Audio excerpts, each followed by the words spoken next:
ஐயாச்சா, இவர்கிட்ட கேம் விளையாட முடியாது போலியே. சரி, படுத்துட்டு கொஞ்ச நேரம் வீடியோ பார்ப்போம். A few minutes later. என்னமோ இவர் சின்ன வயசுல போன் பார்க்காத மாரி.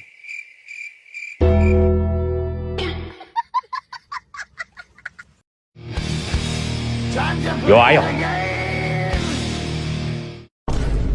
ஏ செல்லம், தம்பி நீ தூங்கலன்னு தெரியுமா? அங்க வர நடிக்காத தம்பி, அங்க வர சிரிப்பு வருதுடாலே, சிரிப்பு வருதுடா. உதடு ஒரு பக்கம் தூக்குது, வாய் ஒதுங்குது.